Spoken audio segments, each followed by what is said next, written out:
¿Qué es el Evangelio?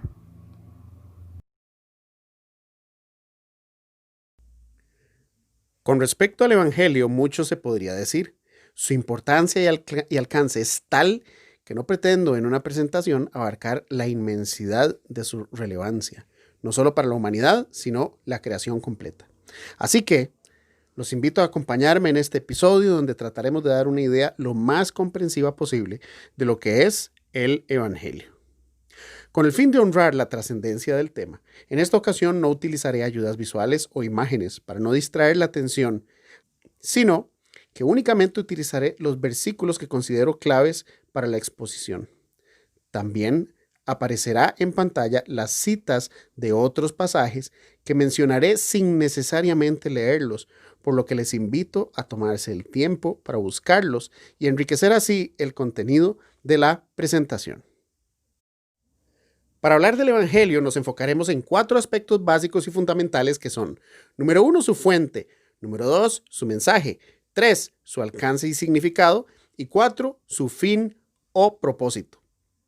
Sin un claro entendimiento y exposición de estos 4 aspectos, es imposible comprender qué es el Evangelio. Iniciemos definiendo el significado de esta palabra. El término en sí viene de la palabra griega evangelion, que deriva del prefijo eu, bien o bueno, y la raíz angelos, que significa ángel, mensajero, enviado, o en otras palabras, el que anuncia una buena nueva, un buen mensaje o noticia de parte de Dios. Así las cosas, el Evangelio es la proclamación del buen mensaje o las buenas noticias de Dios. Así queda establecida desde ya su fuente y autor, que en este caso es de origen divino, no humano. El Evangelio no es una invención del hombre, por lo que debemos tratarlo con una reverencia que esto implica. Es el buen mensaje o noticias de Dios. Pero ¿cuáles son esas buenas noticias y con respecto a qué? El Evangelio es el cumplimiento y la culminación de los escritos, la ley y los profetas hebreos, más conocida como la Biblia. Esta describe a Dios creando el cosmos, la que sería su habitación en esta dimensión que definimos como espacio y tiempo. En ella coloca al ser humano como su imagen o representante para administrar la creación. Sin embargo, la criatura se revela a su creador, lo que provoca la separación de Dios, o en otras palabras, la muerte. Por cuanto todos pecaron y están destituidos de la gloria de Dios. Como está escrito, no hay justo ni aun uno, no hay quien entienda, no hay quien busque a Dios. Todos se desviaron, a una se hicieron inútiles. No hay quien haga lo bueno, no hay ni siquiera uno. Dios promete la redención de su obra a través de un hombre o semilla de la mujer, utilizando como medio al pueblo hebreo, a quienes reveló su plan de rescate descrita en esta colección de escritos sagrados. Así las cosas, la dimensión de Dios, que llamamos su reino o el cielo, nuevamente irrumpiría en el cosmos para reconciliar a la criatura con su creador, el restablecimiento de la comunión de Dios con el hombre y el plan original. Los 4 evangelios describen la extraordinaria vida y obra de Jesús, el Hijo de Dios, que vino a cumplir su promesa y restablecer así nuevamente su reino en la tierra. Esto es de suma importancia, ya que esta es la trama de todo el Nuevo Testamento. Lo que nos lleva al segundo aspecto, que es su mensaje. El corazón del Evangelio es Jesús y es presentado como el Cordero de Dios y a la vez como el Rey de los judíos. Veamos este primer aspecto de Cordero. Este es el lenguaje de pacto y sacrificio. El ser humano, al verse imposibilitado de acercarse a la santidad de Dios debido a su pecado, es considerado como muerto, ya que se encuentra apartado de la fuente de vida, por lo que la Biblia lo describe como esclavo del pecado. Jesús cumplió a la perfección las demandas de Dios, viviendo en perfecta santidad, y entregó su vida en rescate por los suyos, el justo por los injustos. Leamos cómo lo expone el apóstol Pablo a los Corintios. Al que no conoció pecado, por nosotros lo hizo pecado para que nosotros fuésemos hechos justicia de Dios en él. Jesús intercambió su justicia por nuestro pecado para así justificarnos delante de Dios Padre. Todo este lenguaje de sacrificio y expiación lo encontramos en todas las escrituras, las cuales apuntaban a esta expectativa profética de liberación de la esclavitud del pecado, especialmente en la festividad judía de la Pascua y el Yom Kippurim, o día de la expiación. Juan, el profeta, quien bautizaba en el Jordán, llamaba al arrepentimiento porque el reino de los cielos se había acercado. Ahora bien, ¿qué implicación tendría esto en el contexto de la época? Los hebreos eran el pueblo de Dios y representantes de su reino a espera del Mesías, su rey ungido, aquel hijo de David de la simiente de Abraham, quien vendría a reinar eternamente. De ahí las palabras con las que inicia el primer libro del Nuevo Testamento, el Evangelio de Mateo, con la genealogía de Jesucristo, hijo de David, hijo de Abraham, estableciendo desde un principio su identidad. La gente común atendía al llamado de Juan y eran bautizados confesando sus pecados. Sin embargo, para las autoridades religiosas su predicación era escandalosa y controversial, ya que en el contexto hebreo el mikvah o bautismo para arrepentimiento significaba una purificación ritual, un lavamiento reservado para los prosélitos, aquellos gentiles que al adoptar al Dios de Abraham debían purificarse para poder ser parte del reino de Israel al ser considerados inmundos o impuros. Al salir de las aguas bautismales, se les llamaría renacidos o nacidos de arriba, que significa nacidos de Dios. La frase hebrea en la época era Yivalet ish milmahala, que se traduce con frecuencia como nacer de nuevo, y la encontramos expresada también por Jesús a Nicodemo. Incluso en el Talmud babilónico, con respecto al bautismo de un prosélito, el rabí Yoshe escribe: un prosélito que se ha convertido es como un niño que ha nacido, lo que sería considerado como un nuevo nacimiento. El anuncio de Juan implicaba que Israel necesitaba limpiarse y renacer debido a su inmundicia. De lo contrario, sería cortada como árbol estéril que no da fruto y quemada como paja. Consideremos las palabras de Juan.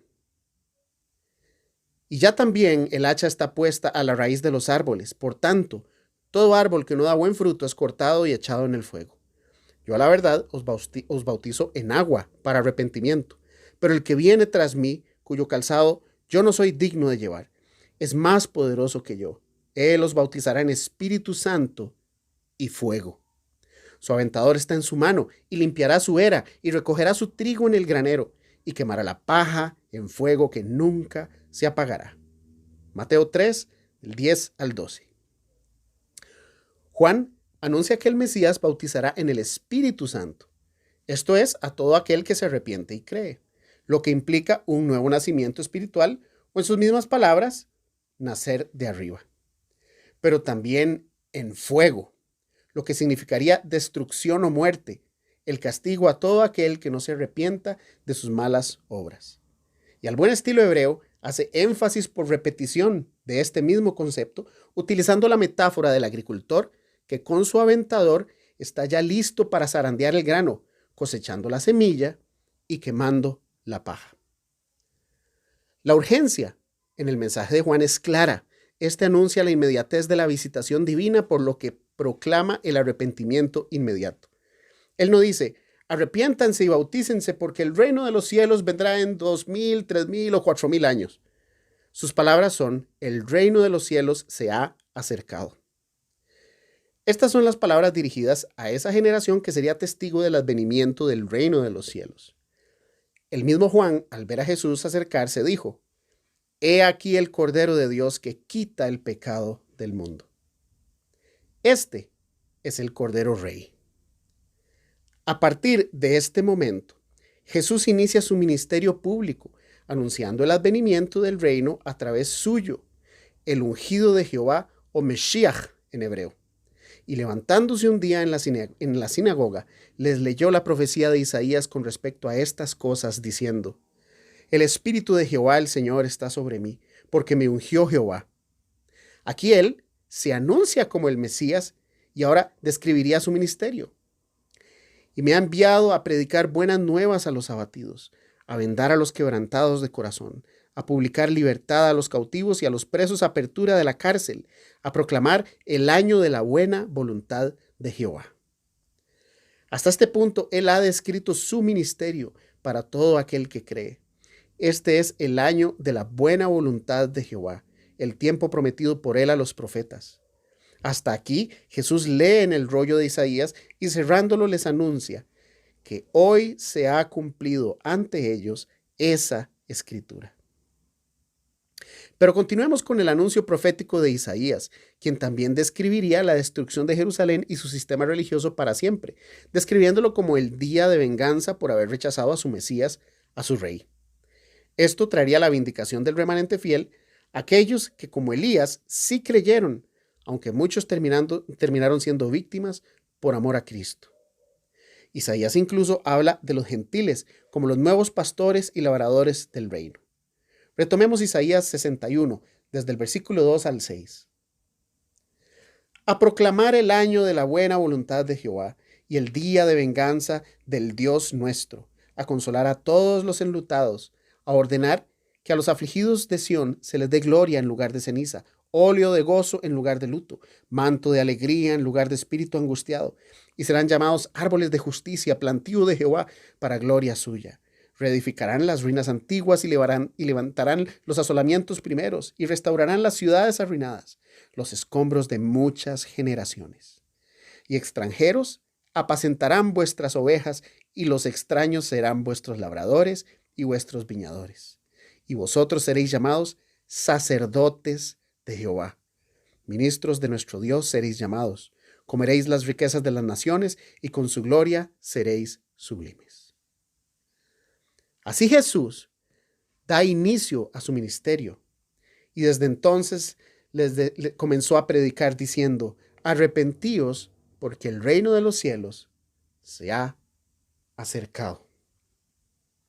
Aquella promesa hecha por Dios de manifestar su reino a este mundo a través de su ungido hacía su aparición para restaurar todas las cosas y reconciliarnos con Él. Jesús, en sus palabras, constantemente describe las características del reino, diciendo: el reino de los cielos es semejante a un mercader en busca de perlas, es semejante a un rey que hizo una fiesta de bodas para su hijo, es semejante a una red, a un padre de familia, a una semilla de mostaza, a esto, al otro, en fin. Él constantemente habla de su reino. A Jesús, desde su nacimiento, se le anuncia como el rey, por los ángeles al dar la noticia a los pastores, los magos que vinieron desde Oriente a honrarlo. Incluso fue la declaración que le costó la vida al ser arrastrado a las autoridades romanas. ¿Recuerdan las palabras de Pilato? Que andan rumores que dicen que eres rey. ¿Eres tú rey? Y Jesús le respondió: tú lo has dicho, para esto he nacido y para esto he venido al mundo. Jesús es brutalmente asesinado. Su muerte significó el pago por el pecado de todo aquel que en él cree. De esta forma, fue satisfecha la justicia de Dios en él. Su obra fue completa y perfecta. Él fue el Cordero inocente que derramó su vida en rescate por todo aquel que cree. Jesús resucita al tercer día, según las Escrituras, demostrando ser quien dijo ser, el Hijo de Dios. Porque de tal manera amó Dios al mundo, que ha dado a su Hijo unigénito, para que todo aquel que en él cree no se pierda, mas tenga vida eterna. Porque no envió Dios a su Hijo al mundo para condenar al mundo, sino para que el mundo sea salvo por él. El que en él cree no es condenado, pero el que no cree ya ha sido condenado, porque no ha creído en el nombre del unigénito Hijo de Dios. Y esta es la condenación, que la luz vino al mundo, y los hombres amaron más las tinieblas que la luz, porque sus obras eran malas. Porque todo aquel que hace lo malo aborrece la luz y no viene a la luz, para que sus obras no sean reprendidas. Mas el que practica la verdad viene a la luz, para que sea manifiesto que sus obras son hechas en Dios. Con su resurrección vence a la muerte, justificándonos delante del Padre y dándonos la salvación que es por la fe y la esperanza de la resurrección, la vida eterna. Mas ahora Cristo ha resucitado de los muertos. Primicias de los que durmieron es hecho, porque por cuanto la muerte entró por un hombre, también por un hombre la resurrección de los muertos. Porque así como en Adán todos mueren, también en Cristo todos serán vivificados, pero cada uno en su debido orden. Cristo, las primicias, luego los que son de Cristo en su venida, luego el fin, cuando entregue el reino al Dios y Padre, cuando haya suprimido a todo dominio, toda autoridad y potencia. Porque preciso es que Él reine hasta que haya puesto a todos sus enemigos debajo de sus pies.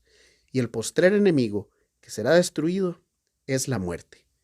1 Corintios 15, del 20 al 26. Luego, ocurre uno de los eventos más relevantes de la historia de redención, que en ocasiones su importancia ha sido pasada por alto en el protestantismo evangélico, y es la ascensión de Cristo al cielo para su coronación. Es desconcertante pensar que alguien pueda leer el Nuevo Testamento y que llegue a la conclusión que el reino de Dios es algo que se encuentra en un futuro distante y remoto. Ahora bien, ciertamente apuntamos a una futura consumación de su reino y una dimensión distinta en el futuro, cuando Él regrese y su último enemigo sea puesto bajo sus pies para dar lugar a la eternidad. Entre tanto, el reino ha sido inaugurado con su resurrección, siendo su congregación los agentes por medio de los cuales el reino avanza en la tierra.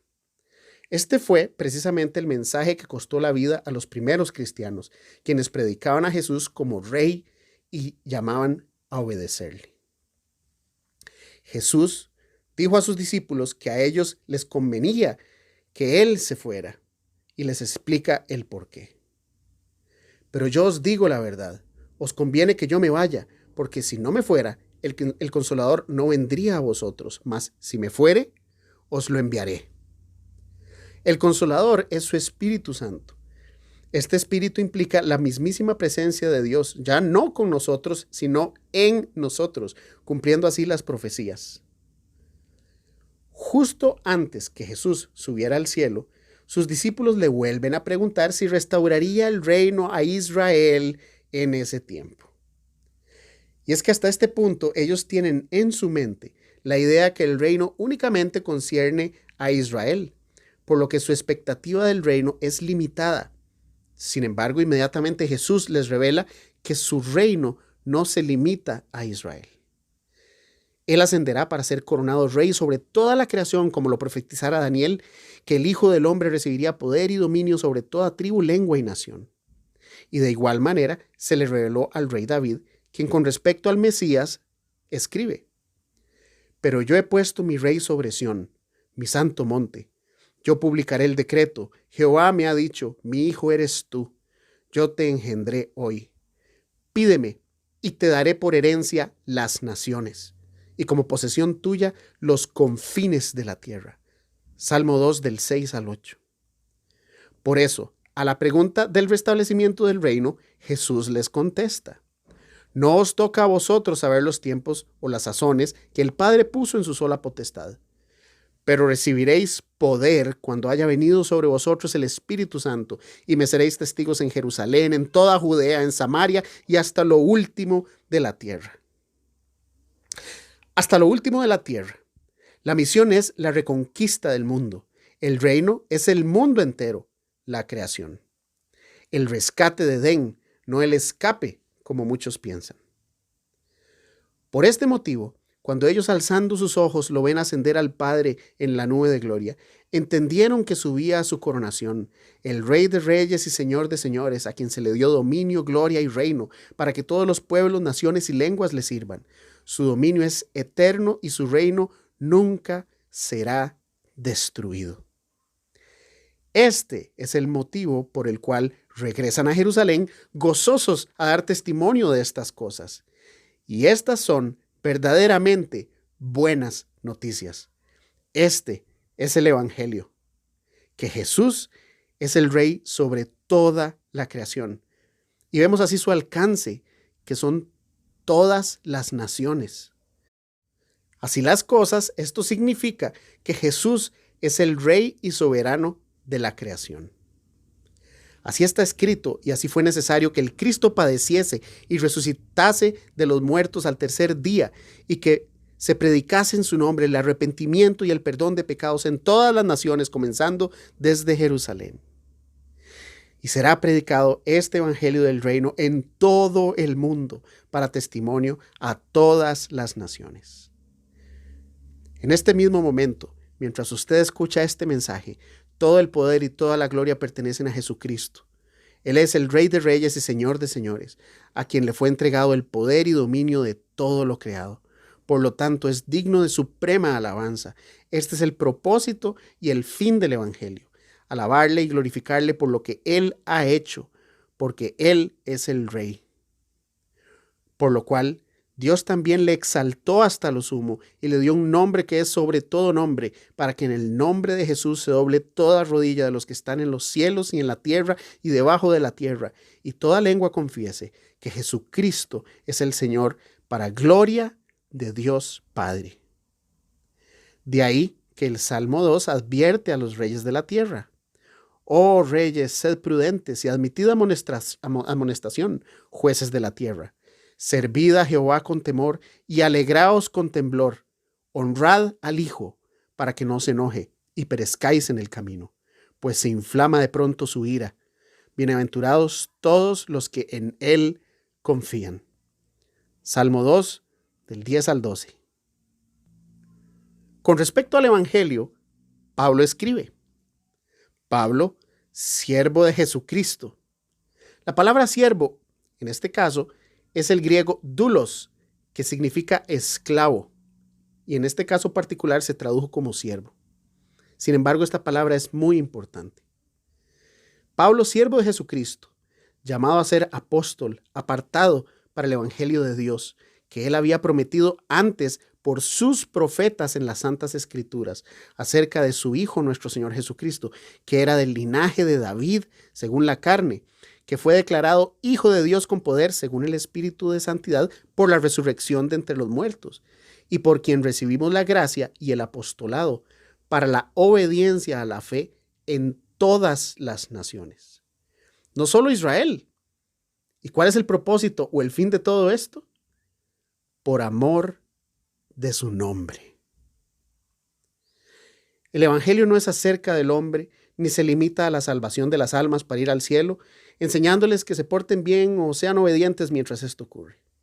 El propósito del Evangelio es que al escucharlo y creer en él, glorifiquemos a Dios por lo que Él ha hecho, por habernos dado la vida eterna. No ir al cielo una vez que muramos, sino por haber sido reconciliados con Dios en el presente, disfrutando su presencia y dándole a conocer mediante el ejercicio de la vida, manifestando la preciosa realidad de su reino en la tierra y posteriormente la resurrección a vida eterna. Y esta es la misión de todo creyente: que su reino se manifieste en la tierra, mediante las obras que Él preparó de antemano para que anduviésemos en ellas. Este es el tema de oración que Jesús enseñó a sus discípulos en las palabras: venga tu reino, hágase tu voluntad como en el cielo, así también en la tierra. Tristemente, la visión de un evangelio para salvar las almas y escapar de este mundo malo para ir al cielo es la herencia de la filosofía de Platón y Sócrates, que han corrompido las bases y fundamentos del cristianismo. El plan bíblico de redención incluye toda la creación.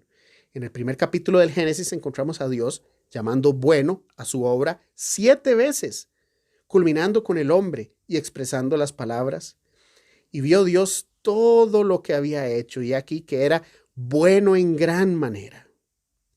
El tema del Evangelio es la reconquista del mundo, que inicia con la regeneración del hombre, sus embajadores, para dar a conocer las buenas nuevas de Dios y así vivir bajo las instrucciones del Rey.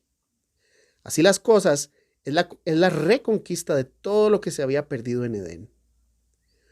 Cuando Cristo se manifieste nuevamente y le demos la bienvenida a modo de Rey saliendo a recibirle, Él finalmente traerá la consumación de su reino, la resurrección de los muertos para juicio y la destrucción de la muerte, su último enemigo. La misma creación gime por ese día cuando todas las cosas sean puestas en orden. La trama del Evangelio es Dios viniendo a nosotros, no nosotros yendo a Él. Pongamos atención a las palabras del apóstol Pablo con respecto a la iglesia y a la salvación de los gentiles en su carta a los Romanos, capítulo 15, versículo del 5 al 11. Veámoslo paso a paso. Pero el Dios de la paciencia y de la consolación os dé entre vosotros, la iglesia, un mismo sentir según Cristo Jesús, para que unánimes a una voz glorifiquéis al Dios y Padre de nuestro Señor Jesucristo. Por tanto, recibíos los unos a los otros, como también Cristo nos recibió para gloria de Dios. Pues os digo que Cristo Jesús vino a ser siervo de la circuncisión, o sea, vino como judío, para mostrar la verdad de Dios. ¿Cuál es esta verdad? El Evangelio, para confirmar las promesas hechas a los padres. Y esto es precisamente el Evangelio, la confirmación y cumplimiento de las promesas hechas al pueblo de Israel. Sigamos. Y para que los gentiles glorifiquen a Dios por su misericordia. Voy a repetir esto. Y para que los gentiles glorifiquen a Dios por su misericordia. El fin tampoco es la misericordia, sino glorificar a Dios. Su misericordia es la razón por la cual le glorificamos. El pasaje no dice, para que los gentiles reciban misericordia. No dice esto, sino para que estos, los gentiles, glorifiquen a Dios por su misericordia. La misericordia es un medio, no un fin. El fin es glorificar a Dios. Le glorificamos por su misericordia. Como está escrito. Por tanto, yo te confesaré entre los gentiles y cantaré a tu nombre, que es otra forma de decir glorificaré. Y otra vez dice, alegraos gentiles con su pueblo. Y otra vez, alabad al Señor todos los gentiles y magnificadle todos los pueblos. Todo es para la honra y gloria de nuestro Señor, o como se encuentra en otras instancias, por amor de su nombre. Ahora bien, lamentablemente, así como en el primer y segundo siglo los gnósticos introdujeran ideas paganas a la iglesia y en el siglo XVI filosofías griegas permearan las bases del cristianismo, algunas de ellas prevalentes en la actualidad, hoy día el humanismo y socialismo también han echado raíz en el seno de la misma. Desde el púlpito se escuchan mensajes cuyo énfasis es el hombre y no su creador. La Biblia no es un texto de superación personal ni de cómo prosperar en la vida, ni es el instructivo moral y terapéutico para sentirme mejor conmigo mismo o con Dios. La Biblia no trata de nada de esto, como tampoco del escape de un mundo maligno y perverso para ir a tocar arpa eternamente al cielo.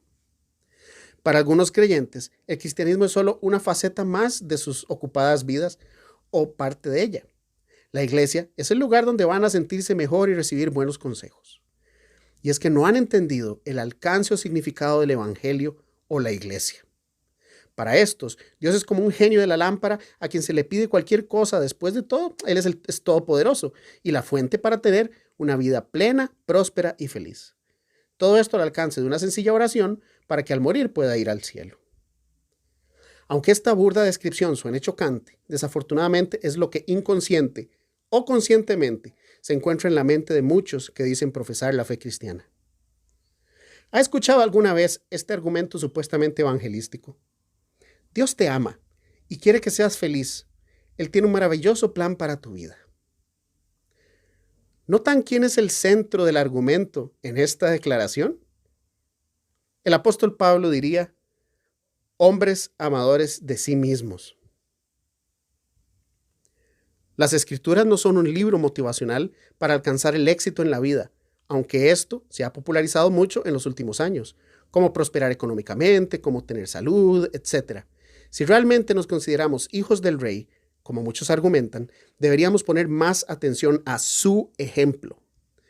Muy probablemente, si el apóstol Pablo asistiera a un servicio religioso moderno, sin duda alguna exclamaría, estoy maravillado de que tan pronto os hayáis alejado del que os llamó por la gracia de Cristo para seguir un evangelio diferente. No que haya otro, sino que hay algunos que os perturban y quieren pervertir el evangelio de Cristo. Mas, si aún nosotros o un ángel del cielo os anunciare otro evangelio diferente del que os hemos anunciado, sea anatema. Y al buen estilo hebreo, vuelve a hacer énfasis por repetición. Como antes hemos dicho, también ahora lo repito, si alguno os predica diferente evangelio del que habéis recibido, sea anatema. Cualquier mensaje que gire en torno a estos conceptos no es el evangelio. El Rey Jesús, soberano del universo, no es un coach de vida ni un motivador. Nosotros estamos a su disposición y servicio. Somos sus esclavos o siervos, si la palabra le ofende. Pero fuimos comprados por precio para mostrar su compasión y misericordia a un mundo en tremenda necesidad de él. Si usted se siente incómodo con esto, quizás sea tiempo de recibir una dosis de humildad y poner en perspectiva quién sirve a quién. Las estrategias evangelísticas, nuestros testimonios personales, los tratados o las preguntas existenciales, sin importar cuán ingeniosas parezcan, no son el evangelio. No digo que estas cosas sean malas, pero no son el evangelio. Pueden persuadir a una persona a que escuche el evangelio, pero no son el buen mensaje de Dios. El error reside en un fundamental malentendido con respecto a la soberanía de Dios, ya que muchos creyentes creen que la salvación es algo que se puede escoger o desechar. Es la idea que Cristo pagó por los pecados de todo el mundo para abrir la posibilidad de salvación, ya que ésta depende del hombre y su decisión.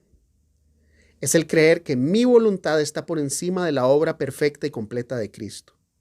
De ser así, las últimas palabras de Jesús en la cruz no tendrían ningún sentido, ya que su obra no se habría cumplido ni terminado. Él habría muerto simplemente para dar una opción al hombre. Este es, lamentablemente, el evangelio centrado en el hombre. Y no es así. Él murió para pagar el pecado de todo aquel que habría de creer en él, conforme a su elección, ya que está en su soberanía el dar la fe a quien él decida extender su misericordia.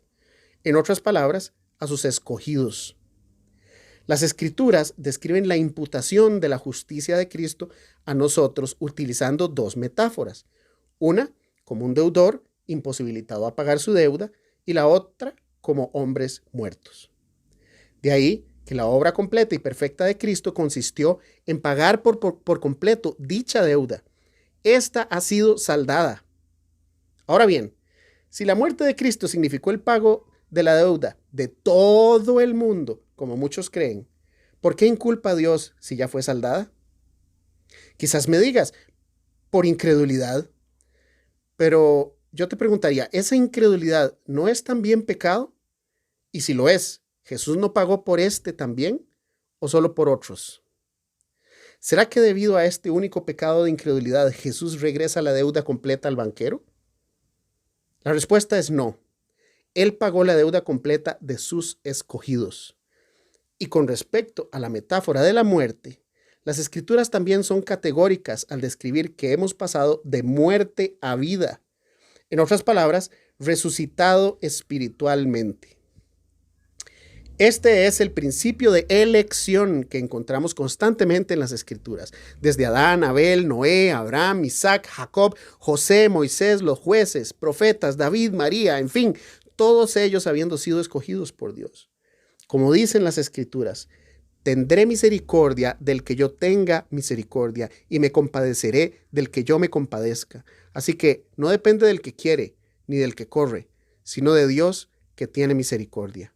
Romanos 9, 15 y 16. Porque Dios es el que en vosotros produce así el querer como el hacer por su buena voluntad. Filipenses 2:13. Quizás usted se familiarice con esta presentación de la salvación. En esta encontramos al hombre ahogándose en las aguas del pecado. Desde un bote, que representa a la iglesia, los creyentes que se encuentran a salvo comparten el evangelio a modo de salvavidas para que el pecador se aferre de él, para que tome la decisión de tomar ese salvavidas y no muera ahogado. El problema con esta representación es que literalmente es una caricatura, que sin importar cuán bien intencionada sea, no representa el evangelio bajo ninguna circunstancia, y mucho menos el mensaje de salvación. La Biblia no enseña que el hombre va a morir en sus pecados, ni tampoco que será condenado en un futuro. La palabra de Dios enseña clara y categóricamente que ya está muerto, por lo tanto ya ha sido condenado. Así las cosas, una representación gráfica más acertada y bíblicamente correcta sería nosotros en el fondo del mar ahogados, muertos en pecado por haber amado las tinieblas, y a Jesús sumergiéndose hasta lo más profundo para sacarnos, resucitándonos a vida eterna. Es la misma imagen que representa el bautismo, y Pablo lo explica magistralmente a los colosenses de la siguiente manera: sepultados con él en el bautismo, en el cual fuisteis también resucitados con él mediante la fe en el poder de Dios que le levantó de los muertos. Y a vosotros, estando muertos en pecados y en la incircuncisión de vuestra carne, os dio vida juntamente con él, perdonándoos todos los pecados, anulando el acta de los decretos que había contra nosotros, que nos era contraria, quitándola de en medio y clavándola en la cruz. Colosenses 2, del 12 al 14. Esa es la gracia, el regalo no merecido de la salvación. Ese es el verdadero evangelio. De ahí que el apóstol Pablo le llama el poder de Dios para salvación. No es sino por la misericordia de Dios y su gracia para con nosotros que podemos ser salvos de esa condenación presente. Y esto por medio de la fe, que no depende de nosotros, sino que Dios la da a quien Él decida darla. La fe es un regalo de Dios y como consecuencia de esta, somos salvos. Pero Dios, que es rico en misericordia por su gran amor con que nos amó, aun estando nosotros muertos en pecados, nos dio vida juntamente con Cristo. Por gracia sois salvos. Y juntamente con Él nos resucitó. Y asimismo nos hizo sentar en los lugares celestiales con Cristo Jesús, para mostrar en los siglos venideros las abundantes riquezas de su gracia en su bondad para con nosotros en Cristo Jesús. Porque por gracia sois salvos, por medio de la fe. Y esto no de vosotros, pues es don de Dios, no por obras, para que nadie se gloríe. El que en Él cree no es condenado, pero el que no cree ya ha sido condenado porque no ha creído en el nombre del unigénito Hijo de Dios. Si usted al escuchar el Evangelio se ve atraído a él, créame que eso no viene de usted, sino de Dios. Es Él quien le está llevando al amor de su Hijo. Él lo ha escogido a usted para salvación. Todo lo que el Padre me da, vendrá a mí, y al que a mí viene, no le echo fuera. Ninguno puede venir a mí si el Padre que me envió no le trajere, y yo le resucitaré en el día postrero. Pero vosotros no creéis, porque no sois de mis ovejas, como os he dicho. Mis ovejas oyen mi voz, y yo las conozco y me siguen, y yo les doy vida eterna, y no perecerán jamás, ni nadie las arrebatará de mi mano. Mi Padre que me las dio es mayor que todos, y nadie las puede arrebatar de la mano de mi Padre. Yo y el Padre, uno somos. No me elegisteis vosotros a mí, sino que yo os elegí a vosotros, y os he puesto para que vayáis y llevéis fruto, y vuestro fruto permanezca, para que todo lo que pidiereis al Padre en mi nombre, Él os lo dé. Recuerdo hace ya varios años cuando alguien que estudiaba la Biblia conmigo me invitó a compartir el Evangelio con una compañera suya de la universidad. De camino a la cita, hablando del maravilloso amor de Dios y de la salvación, él me preguntó, ¿y por qué yo? ¿Por qué me eligió a mí? Y esta es una gran pregunta, cuya única respuesta es, debido a su gran misericordia, gracia y amor. En nosotros mismos no hubo, ni hay, ni habrá jamás mérito alguno para ganar el favor de Dios. Así que, si usted cree que por hacer o dejar de hacer cosas va a estar más cerca o lejos de Dios, permítame decirle que tiene una visión totalmente distorsionada del carácter de Dios. Para muchos los sacramentos son esenciales para una vida santa y para otros los medios de gracia. Lo único que cambia es el nombre. Ni uno ni el otro compra el favor de Dios. Dios no da su espíritu por medida. Si usted es consciente de su posición delante de un Dios perfecto y santo, entenderá que la única postura delante de Él es la humildad, la total y completa sumisión y obediencia al Rey de Reyes. Así como también, si se siente atraído por su mensaje de salvación, no se avergüence de reconocer su pecado, sus faltas y errores, que son su absoluta realidad. Dios le está llamando al amor de su Hijo Jesucristo, quien recibió el castigo de todas esas faltas y resucitó al tercer día para justificarnos delante de Él y darnos vida eterna. Si Dios le ha dado la fe para creer en Él, declárelo como el dueño y soberano de su vida, porque Él es el Rey. Porque con el corazón se cree para justicia, pero con la boca se confiesa para salvación. Si usted cree que Cristo murió por nuestros pecados y que fue sepultado y resucitó al tercer día conforme a las Escrituras, y subió al cielo para sentarse a la diestra del Padre, con todo poder y gloria, conforme a las Escrituras, usted es miembro de su congregación o eclesía, un miembro más de su reino. De ser así, demos honor y gloria al Rey con nuestras vidas, compartiendo estas buenas noticias a un mundo en necesidad de ser salvado. Y por favor, no olvide compartir el Evangelio completo, su fuente, su mensaje, el alcance y significado, pero sobre todas las cosas, su fin o propósito. Que la paz de Dios, que sobrepasa todo entendimiento, guarde sus corazones y sus pensamientos en Cristo Jesús, Señor nuestro, para honra y gloria de su nombre. Soy Fernando Coto y esto es Conoce el Camino.